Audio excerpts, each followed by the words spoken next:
July 1981, the fairy tale wedding of the century, as a 20-year-old girl sets out to marry her Prince Charming at St. Paul's Cathedral.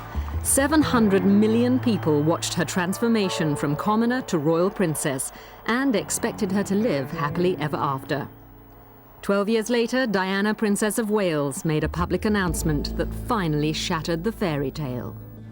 When I started my public life 12 years ago, I understood the media might be interested in what I did. I realized then their attention would inevitably focus on both our private and public lives. But I was not aware of how overwhelming that attention would become, nor the extent to which it would affect both my public duties and my personal life in a manner that's been hard to bear.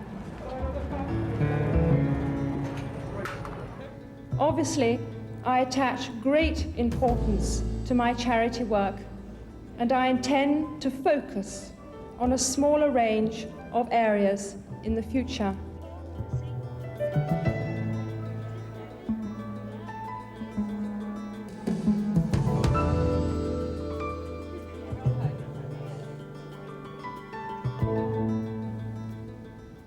Over the next few months, I will be seeking a more suitable way of combining a meaningful public role with hopefully a more private life.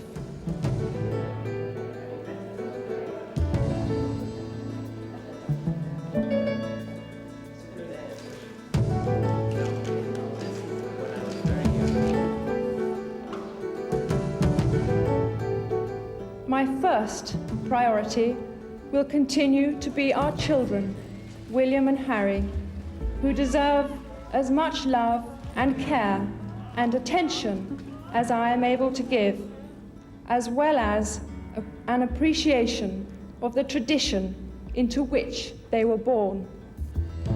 200 years before, another Princess of Wales, Caroline of Brunswick, had fallen out with her husband, later to become George IV. There were all those outrageous Hanoverians who, sin was on the menu every day for them. And they did everything. They were in debt. There was even a suggestion of incest amongst two children of George III. That is Queen Victoria's grandfather. And they had illegitimate children by the dozen. One of them, the future William IV, actually had 10 illegitimate children before he married the legal wife who became his queen. Queen Victoria succeeded William, and in 1840 she married Prince Albert. Their eldest son Edward was soon to acquire a taste for sexual adventure in Ireland. Edward, who had, it was called Bertie by the way, had had a fall. It was called Bertie's Fall when, as a very young man of 19 in the Curragh, so while serving the army, had found the Camp Pro in his bed, placed there by his fellow officers. And nature took its course. The parents learned of it, and there was a hell of a to-do about it. It was called Bertie's Fall, and he was never allowed to forget it. His marriage to the royal princess Alexandra of Denmark was meant to keep him out of trouble. She seemed the perfect choice. The fact about Alexandra that most attracted Queen Victoria, and also Albert, who was alive when the marriage was arranged, was that she was just utterly beautiful. And they thought if the woman was beautiful, he wouldn't stray. But the marriage with Alexandra, whom he had met, he declared himself in love, but that could have been just politic, for him to do, was definitely arranged to stop him from straying. And pretty well as soon as he got her home and pregnant, which he did very quickly, he was off. And he had so many mistresses in the end, right to the time he died, that I think he lost count of them. Daisy, the Countess of Warwick, was one of Edward's particular favourites for many years, the actress Lily Langtry another. In those days, a Princess of Wales was expected just to put up with her husband's philandering. By today's standards, Alexandra showed remarkable tolerance. She was friends with a lot of them. She was not a particularly bright woman, but she was extremely gracious and forbearing, and I think she loved him for all his straying. She made friends with these mistresses, and, I mean, on his deathbed, she was the one who called his last mistress, Mrs. Alice Keppel, to see him for the last time, which was an act of great magnanimity. By a peculiar quirk of fate, Alice Keppel's great-granddaughter is Camilla Parker Bowles, Prince Charles's mistress. History can repeat itself, and Camilla is known to have played upon this fact. There was the famous moment when they first met back in the 70s, when Camilla, the great-granddaughter of Alice Keppel, favourite mistress of his great-great-grandfather Edward VII, reminded Prince Charles of this fact and said, "So how about it then?" And that was how their relationship began, and that's one of the aspects of Camilla that rather appeals to the man in the street, who otherwise can't understand why on earth this man left Diana for this not so obviously attractive woman. Diana was everyone's idea of what a princess should be, but she was not prepared to hide the true state of her marriage, unlike Edward VII's wife. Alexandra belonged to a generation which sort of put up and shut up over the affairs of their husbands. And after all Diana has had to put up with is one long-standing affair. In fact, he's been very faithful in his infidelity, has Charles, hasn't he? Whereas Alexandra had to share her husband with a parade of women.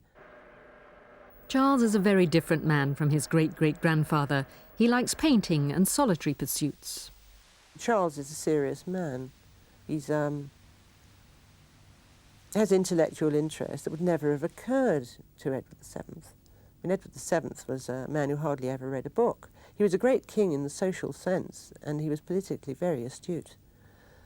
But he had no intellectual pretensions. In fact, after his education, which had been rammed down his throat and out of his ears, he ran away from that sort of thing. I would say Charles is his own man. In contrast to Charles's German ancestry, Lady Diana Spencer brought with her a pure English bloodline. The Spencers of Althorp have been wealthy landowners since the 16th century, with a history of faithful royal service going back generations. Rich and powerful, they've always been one of England's great noble families. I think the Spencer family, which of course is a much more British and much older and more traditionally British family than the Windsors, probably does carry in its genes the grit and determination and stubbornness that Diana has quite rightly shown in being the first Princess of Wales in British history not to tolerate her husband having affairs. By standing up to the royal family, Diana earned respect from those who once wrote her off as just a pretty airhead. Once she stamped her foot on behalf of womankind, she became an icon praised by Camille Parlier and all feminists around the world. It's why she's become, quite rightly, an icon for feminism, whereas previously she was just some clothes peg, famous because of who her husband was. But let's not forget, she's the daughter of a hereditary earl. When Diana is accused of wanting to destroy the monarchy, it's total nonsense. She believes in the hereditary principle. She wants her son to be king. She doesn't necessarily want her husband to be king, but she wants her son to be king. One Prince of Wales who was born to be king but never became one was David, the never-crowned Edward VIII. After his abdication, it was left to his brother Albert to pick up the pieces. George V and Queen Mary were far from ideal parents, and David's austere upbringing probably contributed to his desertion of duty. He never had a mother who really was really what he wanted. Queen Mary was somewhat cold. She didn't like children, she didn't like childbirth, she didn't like pregnancy, and she didn't like what went before either. She did it all out of duty, and it reflected in her relationships with her children. Her second son, Albert, Duke of York, was a sickly child, always under the shadow of his more confident brother. His health had never been good. When he was a child, he was born a year after the future Edward VIII, so they were in the nursery together, and their nurse was actually psychotic.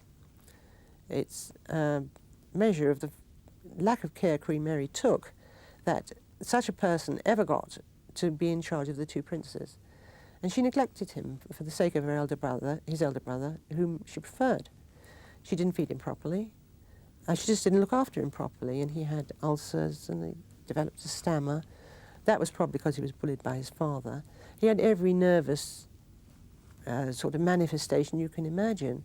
Queen Mary was a very forbidding figure. You just look at photographs of her, very, very shy, very reserved, and quite unable to talk about what was in her heart. You could not imagine a royal child climbing on her lap and giving her a great big hug. It just wasn't on. Psychologists would now recognise them as a dysfunctional family. They were terrified of their parents. I mean, they were emotionally repressed. I mean, they were frightened of their mothers, they were frightened of their fathers. And conversation was absolutely painful, with the most terrible tension. There's no cheerful family banter. I mean, George V, if he was talking to his children, he would bark a series of challenging questions at them. And these poor little children were so frightened. You know, they would cry, but they could never answer. And then he would get into a terrible rage. And then there was the other brother, the Duke of Gloucester, known in the family as Glossy Pops, affectionately, where he was so frightened of King George V that one morning he was a minute late for breakfast. But rather than face the wrath of his father, he fainted at his feet. And, you know, so frightened was he. And this was typical of all of them. Despite his unhappy childhood, David, as Prince of Wales, showed a self-confidence that made him immensely popular. But his private life was already unorthodox. The trouble with Edward VIII, when Prince of Wales, and he was a very good Prince of Wales for a very long time, was that he had a penchant for married women. And he had two mistresses, Mrs. Dudley Ward and Thelma Lady Furness. And it was mostly because of his attachment to Frida Dudley Ward, who came first, when he was about 18, that she sort of kept him unmarried. It was difficult to prize him away from her in order to get it long enough for him to sort of even pay attention to anyone else. David, on the left, had very different tastes in women to his shy brother Bertie on the right. There was some talk that he was going to marry Elizabeth Bowes-Lyon, and you know who she came to be. I mean, they were horrified when this thing came out, and both strove to deny it very, very vigorously, particularly him.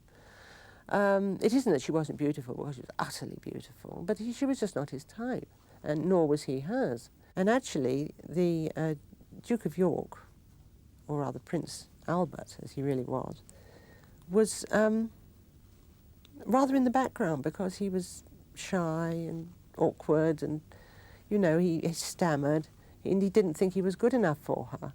And there's no reason to think that she thought the same way. But there were all these other glamorous lads who got in the way. Eventually, because he was so persistent, he got to her and she realised what a lovely person he was. It is with the greatest pleasure that the King and Queen announce the betrothal of their beloved son, the Duke of York, to the Lady Elizabeth Bowes-Lyon, daughter of the Earl and Countess of Strathmore. He had a terrible temper, inherited from his father, made worse by the fact that he had the stammer, by the fact that he was so shy, so nervous, so, in a way, unresolved. This made his temper very short. He had a terrible temper, a really kind of shouting temper. When the pressures of being the Duke of York upset him, Elizabeth could always calm him. If something went slightly wrong, he would get absolutely furious. And she would just take his wrist and say, "Now, Bertie," quietly, tick, tick, tick, and just sort of as if taking his pulse would calm him. And it used to work miraculously. Meanwhile, the Prince of Wales had fallen deeply in love with the twice-married Wallis Simpson. She fascinated him. For one thing, being an American, she wasn't really in awe of the king as much, say, as a British woman would have been.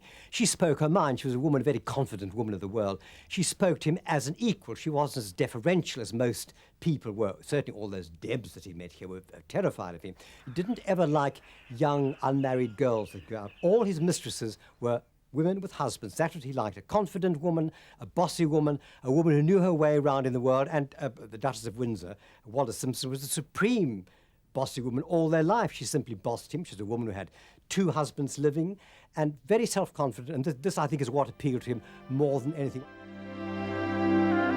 In 1936, David became King Edward VIII and ascended the throne briefly before abdicating in order to marry the now divorced Wallis Simpson. The wedding had to take place in France, away from a shocked Britain. They all hated her. They thought that she had, she had stolen the king. She had made him lose his crown. They all thought she was a terrible adventuress. They all thought she was simply after the position. And what they all thought was that once she had got him, once she had married him and wasn't the queen, that she would ditch him as she had ditched two other husbands. They assumed she was simply an adventuress who was after the throne, and once she didn't get it, that she would clear off. That fact didn't happen, but that is why they thought she was just a good time girl, is what they thought she was. David's abdication was a terrible blow to his stammering, uncertain brother. Next in line of succession, Bertie had no choice but to be crowned King George VI in 1937. He'd had no training and was totally unprepared for the role. This very nervous, very diffident, very insecure kind of man with no public presence whatsoever. And suddenly, overnight, and literally overnight, he had to become the King of England. And he really was very, very shaken by this. He burst into tears. He sat on the sofa with Queen Mary in floods of tears because he simply couldn't face the prospect, and he simply had to do it. There was no way out of it. Somehow he had to make the best of it and restore Britain's faith in its monarchy. He made a very shaky start, and to begin with, things looked bleak. Certainly in the early days, really until the war broke out, which in a way consolidated his position because he was admired greatly, he and the Queen, for staying in England and for everything they did. But yes, he was very worried because his brother had this wonderful kind of crowd-pleasing ability.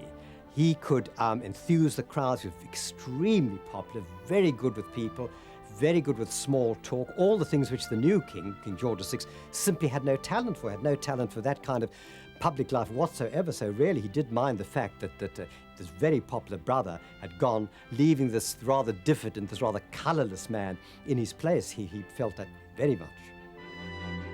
David and Wallis, now the Duke and Duchess of Windsor, were never welcomed back to Britain. They lived in exile in Paris. One reason he didn't come back was because of tax. He went to live in France because there was an arrangement there whereby he didn't pay tax. He did think he might live in the States at one stage, but he would have to pay tax there, so he wouldn't live there. But no, the main reason he didn't come back to this country is because George VI and Queen Elizabeth didn't want him here. They didn't want him to come back and live here as a kind of rival to the King and Queen, so they never really ever wanted him to come and live here. They were quite happy if he lived anywhere except in Britain. They also refused to grant Wallis the title Her Royal Highness. He thought that she was absolutely worthy of it. He thought that this is the least he could do. If he couldn't make her queen, and he was determined at one stage that she would be queen, and she was determined to be queen, the least that he could do for her was to make her a royal highness, and this is what he spent really his whole life battling for. This is the one supreme battle of his life. More important than anything was to make her a royal highness, and a battle, of course, which he never won. Following the end of the war, King George VI and Queen Elizabeth set sail with their two daughters, Elizabeth and Margaret, for an official visit to South Africa in 1947. This was their first time away from the pressures of wartime Britain, and the world was able to see just how relaxed and united they were as a family.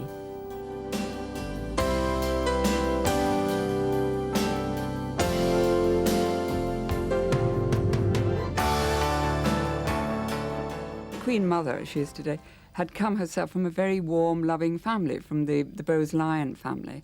And so she created a very happy atmosphere for her children, Princess Elizabeth, Princess Margaret. She also knew that her beloved Bertie had had such an unhappy childhood. She was determined to create the right kind of atmosphere.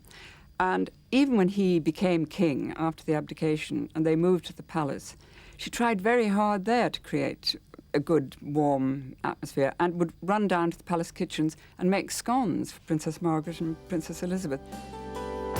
But Elizabeth had had to grow up in the knowledge that she would eventually succeed her father as monarch. At 21, she made the most important statement of her life. It was in South Africa in 1947, the only tour she made with her father and mother and her sister, that she dedicated her entire life on her 21st birthday to serving the Commonwealth and this country, the United Kingdom. I declare before you all that my whole life, whether it be long or short, shall be devoted to your service and to the service of our great imperial family to which we all belong. God help me to make good my vow, and God bless all of you who are willing to share in it.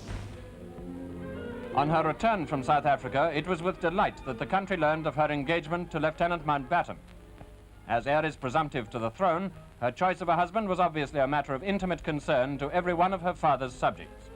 With quick perception, the public realized that she had made a worthy choice.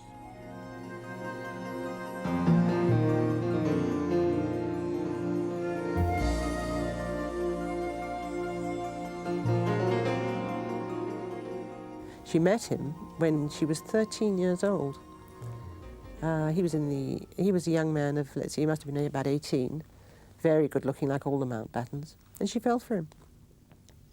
They became quite friendly, and he in an elder brotherly way used to write to her. Now, it's not every sort of 18, 19-year-old young man in the Navy who writes to 13, 14-year-old girls. So there was obviously a liking there from the start. They definitely chose each other. That was definitely a love match. Elizabeth and Philip were married in November 1947. After the dark days of the war, it was an event that lifted the nation, and huge crowds wished their future queen well. At the glittering wedding ceremony in Westminster Abbey, everyone had great hopes for this fortuitous love match between the House of Windsor and the Greek royal family.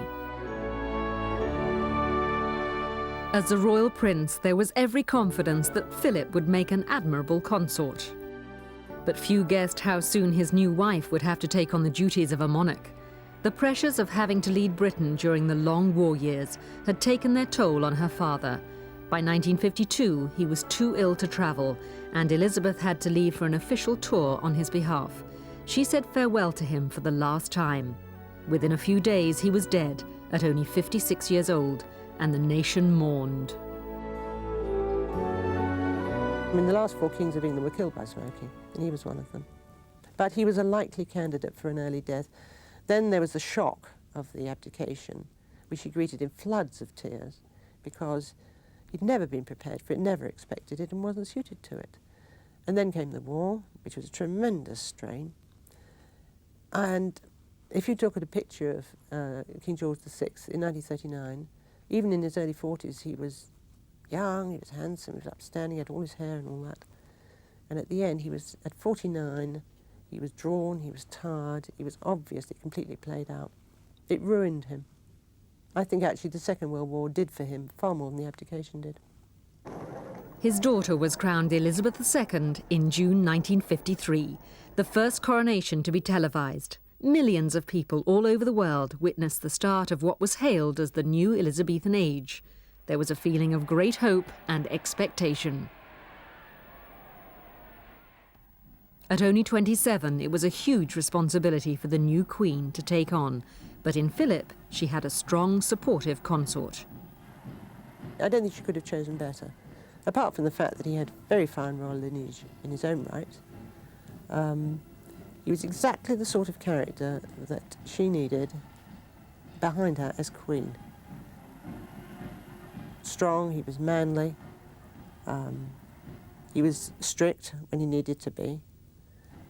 I think it was a very, very suitable match, and it came about through their own personal choice. In public terms, I think Prince Philip's been an excellent consort to the Queen. You could almost compare him with Dennis Thatcher and Margaret. It's very difficult for a forthright man of strong views to surrender his identity to his wife, to walk one pace behind her and so on. He's had constant difficulties with that, but he may have put the odd foot wrong, made the odd inappropriate remark, but beyond that, he's done extremely well. But royal life can be boring for those on the sidelines, and without a job of his own, Philip's attention has strayed, and he sought other women's company. I think what is extraordinary is the way that all the rumours about his private life that one hears if one moves in these circles have never become public. Kitty Kelly is famously writing a book about him at the moment that may alter all that. But one of the questions I'm constantly asked is, how's Philip got away from it, with it all these years? And until a few years ago, to attack Philip would have been to attack the Queen, so he was hors de combat, he was beyond the pale. I think that may be coming to an end now, and I suspect the next few years may hold some difficulties for Philip in which he might choose, quite rightly, to reach for his lawyers. In the early days of Elizabeth's reign, it was her sister Margaret who was getting all the press attention. She was the royal everyone wanted to see. In the way she was a kind of star. She really, in her day, had the sort of star quality which Diana has now. She used to dress very well. She looked lovely in her day, Princess Margaret. And she was that kind of princess who could really bring something out in the crowds in the way that Diana can. It's a kind of quality, a kind of personal magnetism which some of them have got, that some of them acquire. And in a way, yes, Princess Margaret was the Diana of her day and was very much the star of the royal family in the 1950s especially. Always a great supporter of the arts, perhaps in a different life, Margaret might have become an actress herself. As a royal princess, she often stole the limelight from famous film stars, and the press were fascinated by how she naturally took centre stage. Princess Margaret's problem in the 50s was that she was so stunningly beautiful. She was regarded as the royal family's equivalent of Elizabeth Taylor. And she was so beautiful. She was a fairy tale princess in every sense of the word in those wonderful Hartnell gowns she wore. But her glamorous public appearances hid a private tragedy. In her early 20s, she'd fallen deeply in love with her father's unhappily married equerry, Captain Peter Townsend. She lost the man she loved and it ruined her because she was afterwards unable to make a relationship with anybody else. It's difficult to know, actually, who would have satisfied Princess Margaret. Someone much stronger than herself, and that would have been a real beefy man, because she's a very strong, outward-going character, very talented. People expected her to live happily ever after, a fantasy life. That's not the way it is in the real world. She was seen with what was regarded as unsuitable men, created a lot of scandal, caused a lot of discussion in the House of Commons. People thought she should be stripped of all her privileges and her civil list allowance. Everybody's forgotten about that now, and I think that it's just as well they have, because she sacrificed a great deal to stay in the royal family and do her duty, and it's about time we all recognise that. In 1960, she married a commoner, the well-connected society photographer Anthony Armstrong-Jones. But it was a marriage destined to end in divorce. I think she's probably not an easy woman to live with. She was used to, she's a princess, a king's daughter, very imperious, used to getting her own way. Armstrong-Jones wasn't prepared to do this, I don't think. He wanted his own career, quite rightly. Margaret was a difficult person. One hears there were various extramarital interests. So in a way, it was a very difficult situation. I think it was inevitable that it should break up, really. 35 years later, Margaret has never remarried. She's a woman alone. The year these pictures were taken, her first love, Peter Townsend, died in France. Back in the 50s, his divorce status was an insurmountable barrier to his marrying a Queen's sister. Today, the love match would no doubt have been allowed. Tragically, Margaret was young at the wrong time.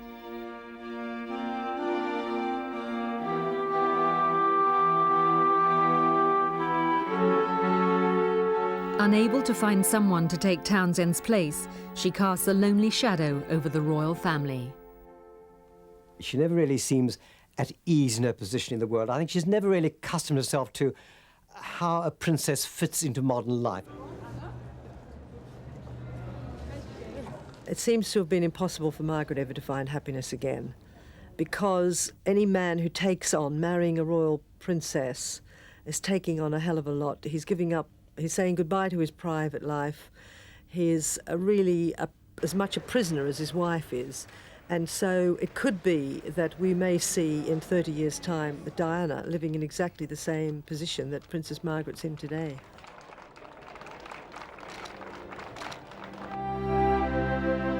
Another princess destined to have a royal marriage without a happy ending was Queen Elizabeth's only daughter, Anne. Her wedding in 1973 was greeted with optimism. A world-class horsewoman, Anne had chosen a fellow enthusiast, Captain Mark Phillips. With a great deal in common, their future together looked full of hope.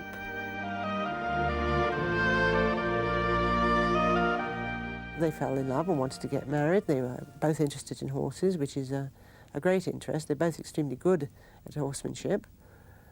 But I simply don't think he was up to it. It's not easy for a man to be married to a woman whose family is much more important than his own, whose income is much bigger than his own, whose profile is enormously higher than his own.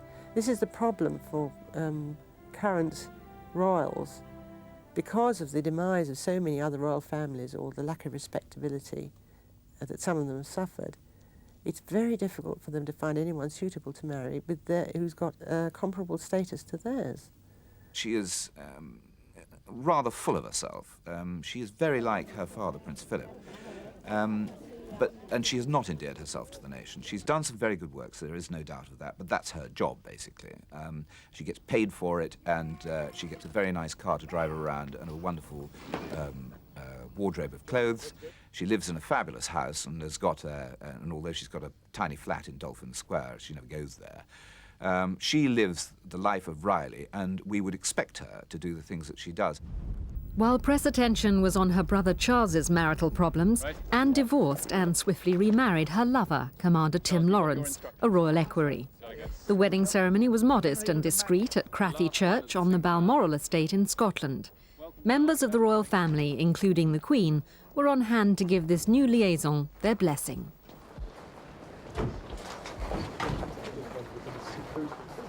Again, Anne had got her own way with very little press criticism. The divorce of Princess Anne, Princess Royal, from Mark Phillips barely caused a ripple in the royal scene and didn't dent her image one little bit. She just carried on as if nothing had happened.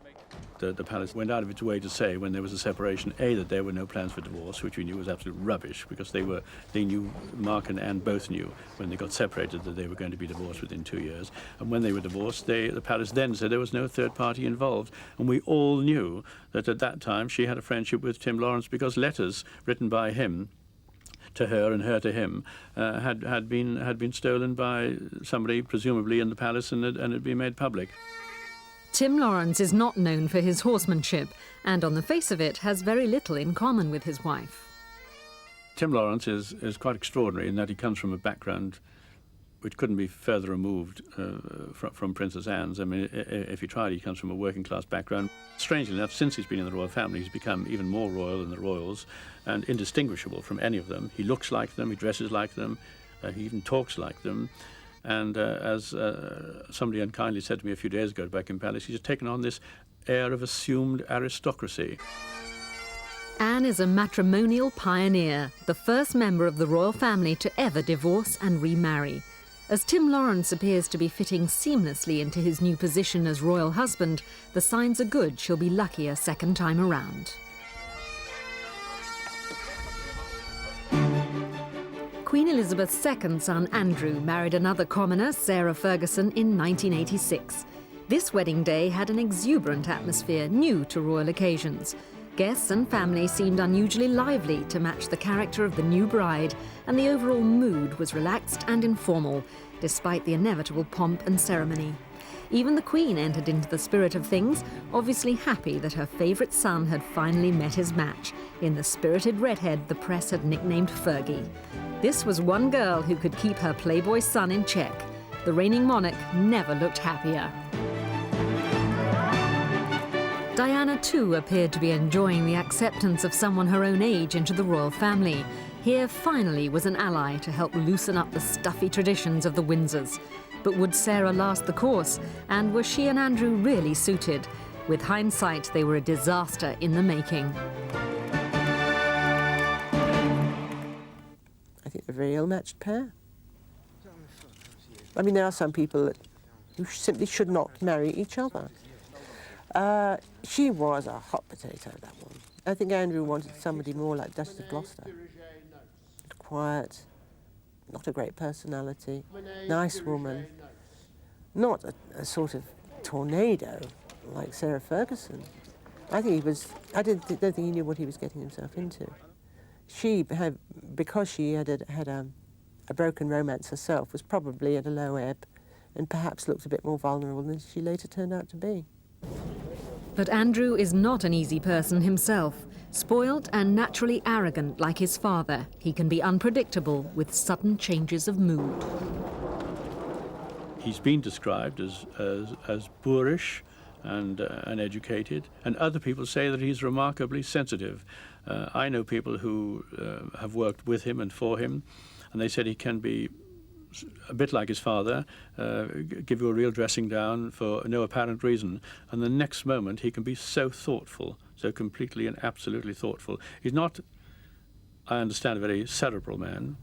He's not one of the deep thinkers of this world, but the very fact that he's qualified as a helicopter pilot and he's now commanding his own ship, HMS Cottesmore, leads one to believe that he does possess a rare amount of intelligence. From the start, Sarah didn't see much of her husband, and this caused problems. I believe that if Andrew hadn't gone away to a Navy college just days after they married, leaving Fergie alone and rather depressed at Buckingham Palace in the early days of their marriage, they may have worked something out. But the combination of living in that great mausoleum that we call Buckingham Palace, there's constant spotlight, constant publicity, the endless criticism, not just from courtiers but also from the media, it wore Fergie down to such an extent that when she wanted the man in her life to be by her side, he was either away at sea or on a Navy course. Sarah turned to other men for company and support. This was soon picked up by the press and made banner headlines. I think she has always needed the presence of a powerful male figure in her life. For a long time, that was her father. And it has been replaced by a string of men who tended to be older and manipulative. The final straw was when photographs of Sarah with her financial advisor, Johnny Bryan, exposed the real intimate nature of their relationship. It made worldwide front-page news, as although Buckingham Palace had announced that Andrew and Sarah were to separate 6 months before, no plans for divorce had been mentioned, and they were still officially married. Her blatant disregard for her marriage vows shook the very foundations of respect that supports the monarchy. Sarah was at Balmoral when the photographs hit the nation's breakfast tables. It was left to Johnny, a Texan businessman based in London, to face the press. What is your comment, Mr. Bryan? Sorry, I have no further comment to make in addition to the comments and statements I made last night. Have you seen the... At this point, he was keeping his story to himself, but his insider knowledge would fetch a high price if he ever decided to do a kiss-and-tell exposé. A dangerously loose cannon, who has now been declared bankrupt in Germany, he could blow a very large hole in the royal family's traditional armour of privacy and discretion. The difficulty with John Bryan is that he is American, he is not tied into our royal family or the way that we perceive our royal family. And sooner or later, if the relationship fails, we can see him in America selling his story. And it's not just the story about him and the Duchess of York. He knows about the relationship between the Prince of Wales and the Princess of Wales. He knows about the Queen, he knows about Prince Philip, he knows everything. And if he decided to tell his story, that is the most extraordinary time bomb. Fergie and John Bryan have entered into some kind of devil's contract, which neither of them can get out of. But if it continues in the way that it has been going on, could ultimately bring down the House of Windsor, because sooner or later, Fergie will have to distance herself from John Bryan. His business activities do not bear close scrutiny, and he created enemies wherever he has gone. He's a bully. He's an uncomfortable figure to be around, but basically he knows where the bodies are buried. Despite his wife's behaviour, the Duke of York didn't want a divorce. For 4 years, he attempted a reconciliation. Prince Andrew did not want to let his wife go, and he tried to woo her back again. And they maintained a very friendly relationship because they are good friends, as well as for the sake of their children. Now, this was not the case with the Waleses, who were definitely, there was a war of the Waleses, and there was a lot of sniping at each other from their deeply entrenched positions. The exposure in 1992 of the true breakdown in the Waleses' marriage came as no great surprise, but its constitutional importance required the Prime Minister, John Major, to address Parliament. It is announced from Buckingham Palace that, with regret, the Prince and Princess of Wales have decided to separate. Their Royal Highnesses have no plans to divorce, and their constitutional positions are unaffected. This decision has been reached amicably, and they will both continue to participate fully in the upbringing of their children. The carefully built image of monarchy as an example of family values and stability has been severely dented. There is not one significant marriage which has survived the royal family. Princess Margaret's marriage ended in divorce, Princess Anne's ended in divorce, Duke and Duchess of York, Prince and Princess of Wales. So there's something about the royal family and the way that they behave towards outsiders which is very questionable. At the same time, it's very difficult for an outsider to cope with life in the goldfish bowl of Buckingham Palace. Diana may have been divorced from Charles, but she was never able to escape being hounded by the press. They were always on the hunt for any sign that she'd found another man. It was a constant pressure. Come on, get lost. We got direct connections to the Come on, get lost. S'il vous plaît, monsieur. Thank you. Please. One of the main problems for the younger generation of royals now moving towards middle age is that they're the first ones to conduct life the way they want to in the age of the mass media, the inquiring media, photo lenses coming through windows, and so on. If you look back to previous generations, Edward VII, who is now well known to have had a string of mistresses, Mrs. Keppel, Lily Langtry, etc., and a wife who looked the other way. There may have been rumours around the nation about the King's or the Prince of Wales's behaviour, but it wasn't in the newspapers every day. Edward VIII, who became Duke of Windsor and was briefly Edward VIII after being Prince of Wales, talks in his memoirs, he's the only king of England ever to have written his memoirs, about artists with sketch pads jumping out from behind trees as he's walking through the park, and complains about this. What he would say about the paparazzi, I suppose that was the 30s equivalent, I've no idea. But that obviously is the problem, that the monarchy has moulded itself into the first family of the land, a paragon of Christian virtue, a paragon of family life, and when that has self-evidently collapsed, as it has over the last 5 years, 3 out of 3 of the Queen's children's marriages have collapsed, the 4th as yet has not got married, then the monarchy is robbed of its reason for being there. If family marriage problems weren't enough, 1992 saw the Windsor's ancestral home burst into flames. It seemed a fitting symbol for an afflicted monarchy apparently self-destructing in its scandals and marriage breakdowns. Was this a sign that an ancient dynasty was coming to an end? The Queen broke the habit of a lifetime by openly sharing her feelings with her subjects. 1992 is not a year on which I shall look back with undiluted pleasure. In the words of one of my more sympathetic correspondents, it has turned out to be an annus horribilis. But within 3 years, the monarchy seemed to be projecting a more confident image. For the 50th anniversary of VE Day, the focus was on family continuity, with the Queen in forthright red. She's devoted her entire life to repairing the damage done by the abdication in 1936, and her father tried to do the same, but because his reign was so short, it was left to his daughter to really do the major work, and she's successfully done that. Everything was going fine until the mid-80s. This balcony appearance emphasised that strong women are still at the helm of the royal family. Queen Mother and the Queen and Princess Margaret represented the wartime generation. That was fair enough, but I think there was only more in it. I think they didn't want to clutter up that balcony with all the other members of the family who've been rather less than well-behaved recently. I think they wanted back to the time during the war and even after, when the royal family were greatly admired, when they were greatly esteemed by the public, and this in a way was a little image, a little public image of the royal family. In happier days, they want to leave the public with this impression, I think.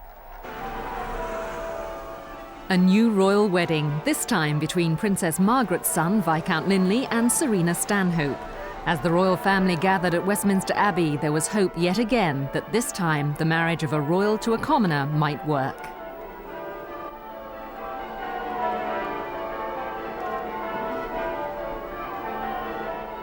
Even as an estranged divorced wife, Diana wasn't banished from royal occasions. Diana's life was like a melodrama. She was the girl who seemed to have everything except the one thing that would make it perfect, someone to share it with.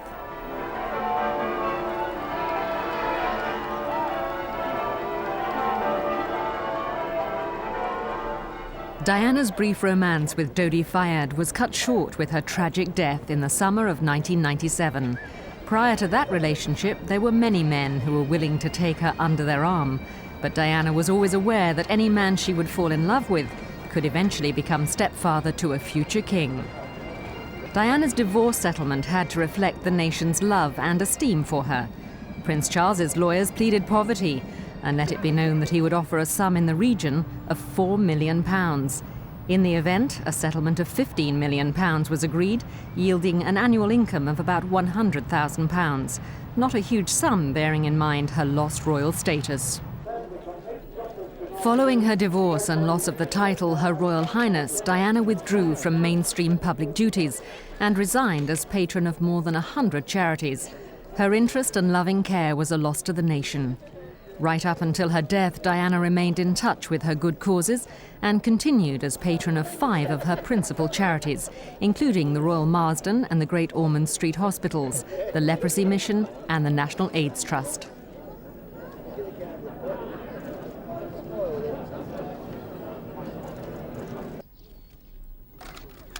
Although partially in exile as she waited for her financial settlement and divorce arrangements to be finalized, the public's adoration made up for much of the sadness and loneliness in her personal life. During her marriage, Diana was starved of love, romance, and affection, to such a degree that many of her friends felt that after her separation, she would fall for the first hussar who swept her off her feet. On royal occasions, she handled her unique situation as the ex-wife of the heir to the throne with dignity. The royal family, particularly the Queen, was pleased with the way she handled her difficult role. There were 1 or 2 mistakes which were not always Diana's fault, but she always behaved with great maturity and handled the shared custody of her 2 children well, especially at Christmas and Easter, when the Queen wished them to be seen with the royal family. Above all for Diana, the happiness of her children was paramount in all she did. Her search for a suitable partner filled thousands of column inches in newspapers and magazines around the world. Mr. Wonderful had to fit the dream of most women. He had to be Mr. Right, Sir Right, and Lord Right, with the background and the financial support to keep Diana in the style to which she and her adoring public were accustomed.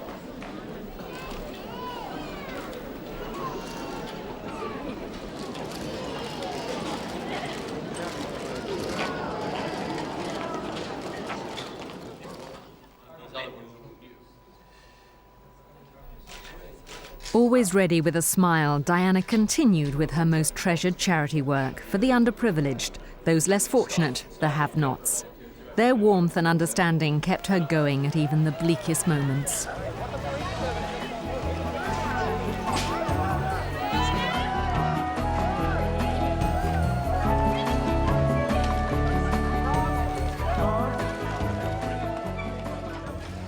Your kindness and affection has carried me through some of the most difficult periods.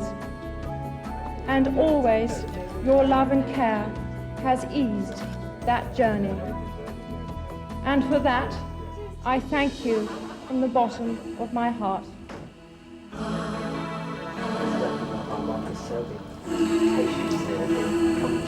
Patience,